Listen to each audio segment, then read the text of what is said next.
My people muraho murameze neza, je ndaho ndameze neza nk'ibisanzwe ndashimira Imana. Ahama nagira ngaruke kwino nkuru y'umuririmbyi Kiriku Akili. Yego nivyo umuririmbyi Kiriku Akili yatahanye ihiganwa ya awards yateguwe na Super Bahati. Ati none bimeze gute? Uno munsi ntiwibaze kuba watanye rino higanwa ko birangiye, ahubwo niho bigiye gutangura, kuko aho waruri naho ugiye hagiye kuba ahandi hantu hatandukanye cyane gusumba aho waruri. Ndakwibutsa utarakora subscribe ko ukora subscribe, ugakora like, comment hamwe na share kugira ngo dukomeze kugira umuryango wagutse. Mwibutsa ko channel yanyu ari Black Entertainer. Hamaze tugiye kubana mwa kino kiganiro ni Taisi the winner nk'ibisanzwe. Ati rero bimeze gute? Nariko ndavuga ko umuririmbyi Kiriku Akili ahantu agiye kuba uno munsi ari ahantu another level, another opportunity nyinshi zigiye kuza zitandukanye ku muririmbyi wanyu Kiriku Akili.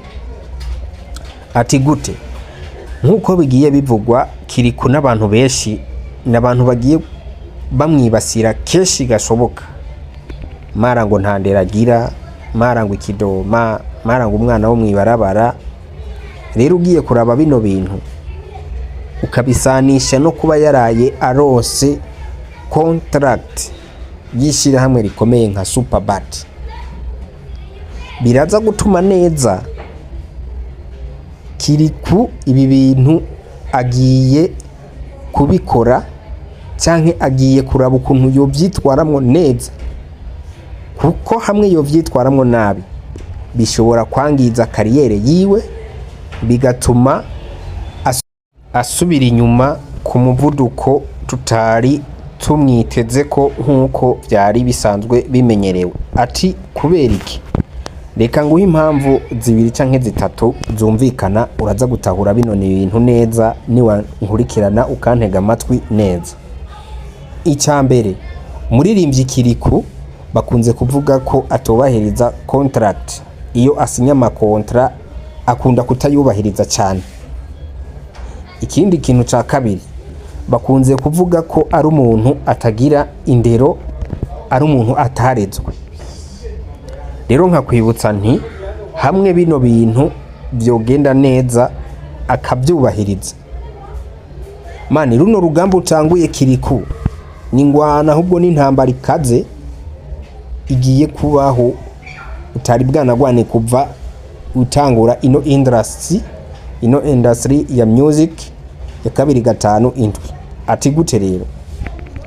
Uruganda Super Bahati ni uruganda rutunze aba influencer benshi bagiye batandukanye mwa kino gihugu cy'u Burundi, aho ubona aba influencers benshi baronka deal zo kuja kwamamaza muri Super Bahati kandi bakabikora neza. Ubona aba bajina dinera n'uyu mukobwa basanzwe bakorana kuri Black FM benshi bagiye batandukanye. Sinokwirirwa ndabadondagura ngo ndabamare, ariko benshi murabizi ko Super Bahati hari aba influencer yama yahaye amadiri yo kubamamariza ibintu byinshi bigiye bitandukanye. Rero nkavuga ati why Kiriku arose contract na Super Bahati? Super Bahati ni ishira hamwe rikomeye cyane n'iki gihugu. Sinumva neza nimba muri ko muratahura kino kintu. Hamwe Kiriku ikintu genda musaba nuko kimwe gusa yo kubahiriza contract. Hano hantu agahagarara neza, akabyitwaramwo neza, akabereka ko bino bintu abirimwo biri seriye, kuko ashobora gukora ikosa rimwe gusa n'ayandi masira hamwe yose bikazotuma yanka kwizera abanyamuziki canke aba influencer bose nk'uko twakoze twumva bivugwa ko abanyamuziki benshi usanga nta ndero bagira, ari abantu b'abanywatabi, abanywara umugi, inzoga zishe. Rero hano hantu umuririmbyi Kiriko biza gutuma kuri we na brand yiwe na management yose bategerezwa kwiga kino kintu, ku buryo Kiriko hano hantu aza kwiga kubahiriza contract, ibintu bigize contract byose akabikurikira neza, ku buryo naho irindi shyirahamwe runaka ryoza riraba ati Kiriko mbega kugira twizere bano bantu bakoranye gute na rino shyirahamwe. Kiriko ndabizi amakontra ni menshi umaze gusinya, mugabo abantu bamwe bagiye batandukanye bakwagiriza kutubahiriza amategeko muba mwasinyaniye na kontra y'amashirahamwe runaka. Rero kino kintu niwagikora neza bizotuma ama business, ama company runaka agenda yizera aba influencers gutanga amakontra, kandi bikazogira n'ishusho nziza kuri wowe ndetse no kuri management yawe yose, bikazotuma abanyamitahe canke abanya business canke abanya company bo mu gihugu bizera abandi ba influencer, bigatuma n'amakenga bahora bafise agaruka. Nkuko wenyene ukunze kwivugira ati jewe sinzi ko naremwe canke hari abantu baremwe nkanze, icyo nsavye Imana cyose irakimpa. Bigatuma rero bya bindi uvuga ko ibyo usavye Imana byose biguha.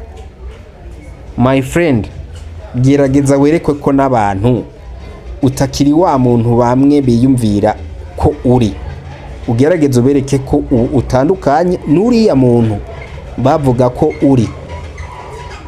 Rero nkavuga ati ino kontra urose ya brand ambassador iza gufungura imiryango ku bantu benshi bagiye batandukanye, cyane cyane kuba influencers, abamenyesha makuru, aba promoter bose muri rusange, bigatuma bashobora kuba bo kwizegwa n'ayandi makampani runaka bakaronka ama contract.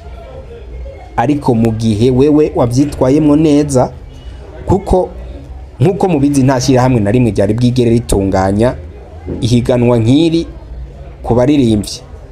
Superbat ibaye iya mbere itunganije rino higanwa ry'uko umuririmbyi ashobora gutahukana imodoka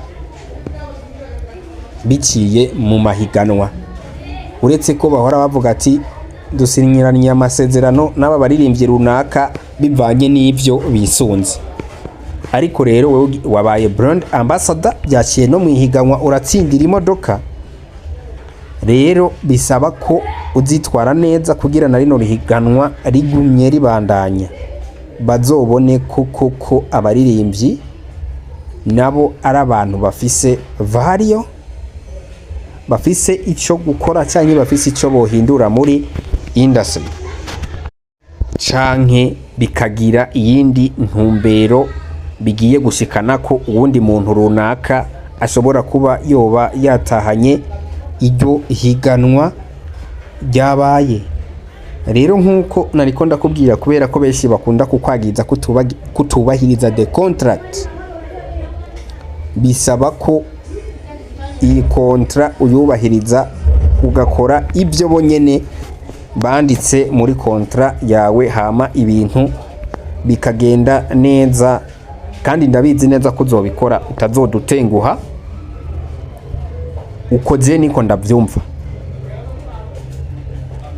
Ikiganiro narinda bafitiye no munsi inkuru yariyo. Hama rero nkakwibutsa wewe wakoze subscribe kuri umuntu wacu, nawe utarayikora uri umuntu w'agaciro, ariko make sure ko wakoze subscribe, wagize like, comment hamwe na share. Nayo channel yanyu ni Black Entertainer. Je twabanye mwa kino kiganiro ni Taisi the Winner. Hakwibutsa ko no kwinginga ukore share kugira ngo tugire umuryango wagutse ku nshuti zawe no kubagenza ufise, kugira ngo channel yanyu ariyo yacu ikomeze kuba nini cyane. Ciao ciao.